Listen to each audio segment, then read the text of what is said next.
whatever you wanna be. So I told myself, I'ma be a singer, I'ma play on the keys. I can do whatever I want if I just believe. Yeah, but then over the What is up, you guys? Welcome back to JSig Poker, where I go over daily PLO hand reviews for live stream cash games, as well as poker vlogs for No Limit Hold'em and PLO. If you guys like PLO and want to learn more about Hold'em, go ahead and hit that like and subscribe button for the YouTube algorithm. I give out tips, tricks, and strategies every single day to help you guys get better. All right, now let's get into the hands. Today I'm going to review Poker Go 25K PLO Championship Final Table. Let's get into it, my friends. All right, so first hand, we get Karakatukov opening it up. Blinds are 20-40 with the 40K ante. Everyone's pretty deep at this point. Karakatukov opens to 100K on the button with King Jack 10-3 double suited. I like the hand. Badente in the big blind with Ace King 10-9 single suited, all connected. I do like a 3-bet versus a button range here, and he does decide to go ahead and 3-bet to 320K. There's a bunch of flops that you can just pilot in here profitably. I'd love to get some. And if you're Karakatukov, you've got to call here at least flat and see a flop. However, once you get the hang of it, it sort of flows rather nicely as Barente here comes in with the 3-bet, Ace King 10-9, seeing some aggressive poker being played. Cool. Yep, and he does decide to make the call, and let's go to a flop now. Shout out to our moderators in the chat, RMX Indiana, Russell, Christy, thanks for joining us yet again. If you guys have any questions or requests. Flop is King 7-8, all diamonds. Badente flops top pair with an open-ended, but no flush. But he does have the 9 of diamonds here. You can play this a couple of ways. You know, I don't mind checking, playing for pot control. After all, it is a final table. You know, if you pot, you're really not going to get it in versus anything unless they beat you, like flushes. And then other hands you can possibly dominate, like straight draws. So I do like checking here. We're going to do our first giveaway when we get to 100 likes. I've just decided giving away 2. And he decided to check correctly. Karakatukov, I do expect him to check here as well because Badente could have a bunch of slow played hands like flushes. And if you're in here from the start, he could have smaller flushes. He could have top pair with open-ended that you're not going to blow him off of. So I do like checking here and see turns and rivers. Potentially even bluffing future streets because you're in position. Checks behind. Turn is a offsuit 4. If you're Badente, still no reason to bet here, in my opinion. I think you can just check call to get the showdown. Badente having hit a king with that ace kicker well ahead here. And he does go ahead and correctly check. I like it. If you're Karakatukov, the only reason you should be betting here is if you're going to bomb the river and try to get aces or better kings off their hand. But I don't really see a reason in betting here, especially if you're going to check back that flop. I would just check back. Plus, you don't have a 5 or a 6 in hand, so it's harder to rep hands like straights. And you don't have a diamond either, so it's going to be hard to rep those. But he does decide to bet small here at 240K. I'm not exactly sure what the point of that is. Maybe just to try and get off weak aces like ace-ace, queen-jack, ace-ace, right, queen-queen.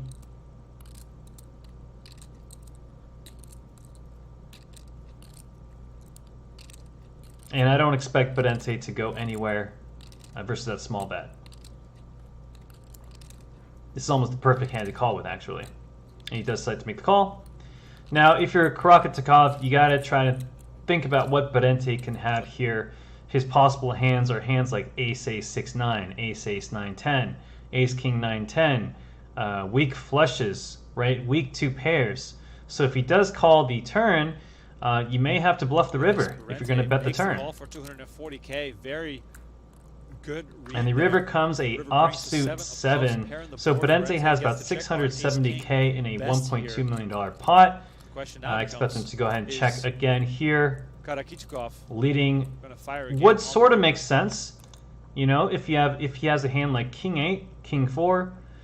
But that being said, I do like checking here with this particular hand.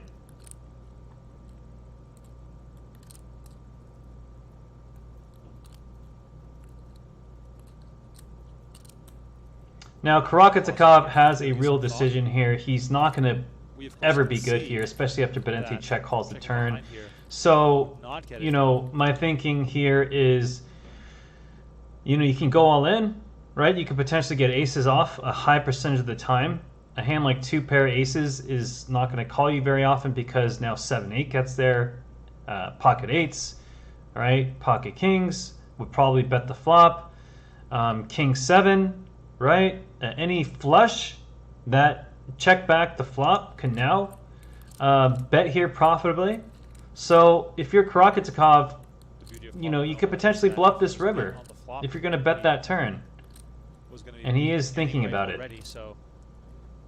He's going to be putting Benente in a real tough position if he does go all in here. In a different kind of way than what he will be doing now. And you don't see a lot of people hero calling with these types of hands in PLO yet. Has his opponent covered.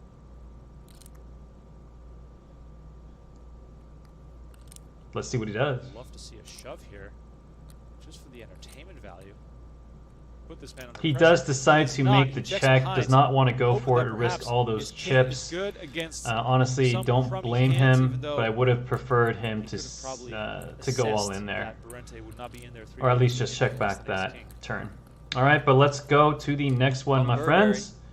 And now he shows up again with Ace, King, Jack 8 double suited. Beautiful hand. He is, let's see, from the hijack, so I expect him to raise it up here. Elis's hoodie, and she said it's either one of those $40, you know, joke hoodie fleeces, and he does raise it up to plastic, 100K. Or it's going to be high fashion, and there it is, high fashion. Parsonen now with Ace, Queen, Jack 10, quadruple suited. So you have 2.13 million, you have just a single suit, and it's all connected versus a cutoff. You can go a couple of ways here. I do personally just like to flat here and just see a flop because, again, the suits are killing you here.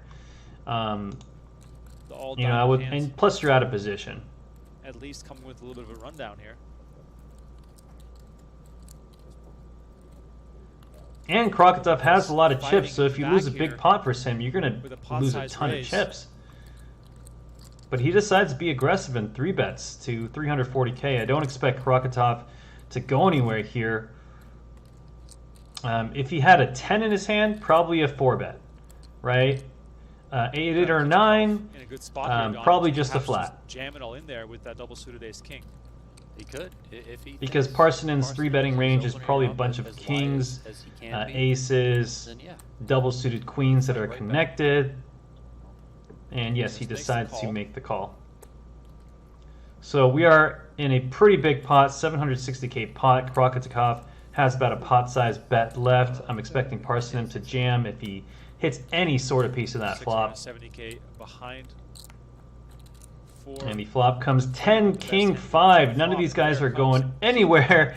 Parsonen with mid pair, with a backdoor flush draw, with a wrap, and Karakitakov has the absolute nuts here. Top pair, gut shot, nut flush draw. They're both all in. Karakitakov going to be a 2-to-1 favorite, and Parsonen is not liking it. Bad news though. And this is for Karakatikov's tournament life here. Removed from his options. Aggressive play from the Finn, backfiring on him. He is, however, not drawing dead. Still has some options here. You can kind of see that he didn't really. He's kind of regretting this now, right? You can just see it in his face that he probably should have just flatted pre.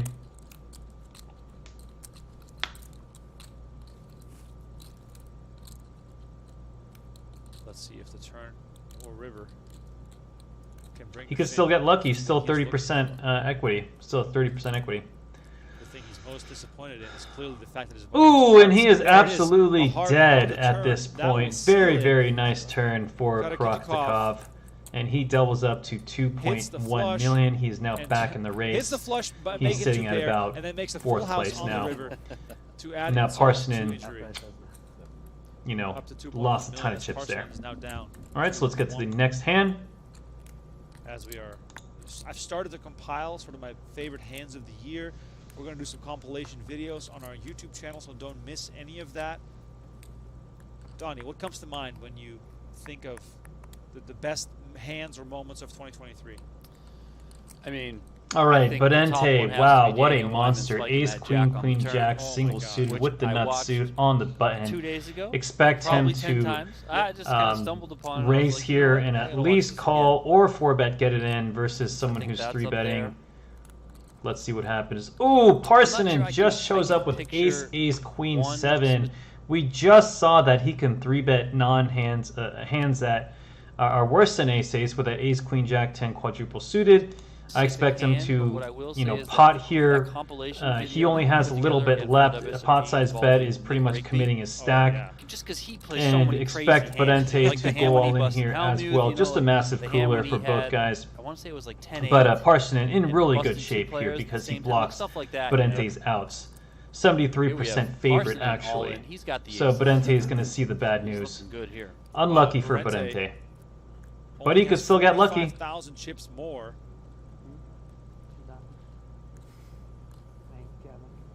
Budente, Parsonen can Jack potentially versus double up ace, queen, 7. Both players with ace, queen. and recuperate some of those chips he lost There's earlier. a few chop options here for the ace, queen. He just looks so Otherwise, cool and calm, we'll like see this is one his, player like he does hit this the every road day. or Like the he plays other, a 25K be down every to day. crumbs. Parsonen's tournament life on the line. You know he's a grinder. Here comes a flop. Flop comes 8, 9, Jack, deuce excuse with me, 2 9, spades. deuce, Beautiful 8, flop 2 for spades. Parson. He flops Parsonen. a nut flush draw with the overpair. Nut flush draw here. Budente still has a gut shot or a queen to hit, but it 10 cannot or be a queen spade. that's not a spade are the outs for Budente. And it is Spade over on return. again. And that'll Parsonen lock doubles up a and Budente is massive crippled double left up with for Elis 45K. Parsonen. Nice hand, Mark Parsonen. Budente down to just 45K. Let's Very, verify very nice this hit there. happened Day one. All right, now let's go to the next hand. Basically, Jang, actually chip leader here. Budente behind in the cutoff with barely anything left. So Jang is going to bump it up and play the ICM pressure game with that 10-8, 7-3 off with a bad suit. Qatari in there with ace, 6 deuce against the chip leader. Pretty bad aces. I don't like 3-betting this, especially if Jang has you covered. ICM wise, that would be a terrible decision. that one has. But he does decide to 3-bet to 500K. Honestly, I don't like it because there's going to be so many boards that you're going to have trouble on. Plus, Jang, again, has the ICM pressure. He can bluff you off a ton of boards. So I actually like just flatting here. The first 3 months. Potentially even let, you know, Juha's a 3-bet squeeze and you can come over the top. That'll be much more profitable than this. Near the top of the counts. But then But he one decides hand to on him might surprise you. 3-bet, being confident in his post-flop The play. big bluff If he is that we confident in saw that, then I guess I don't from mind Mr. it. Wu versus Stephen Chidwick.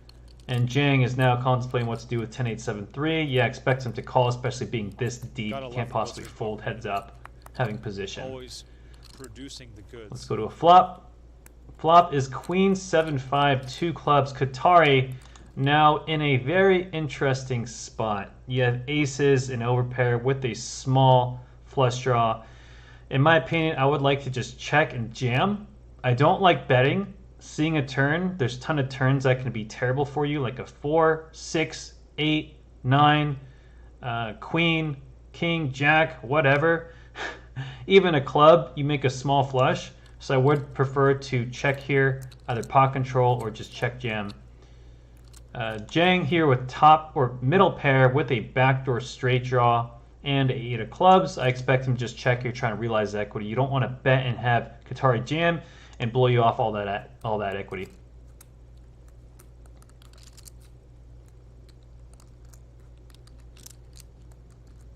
Yeah, that's what Jing is thinking here. Aces again appearing here. This time it's Qatari.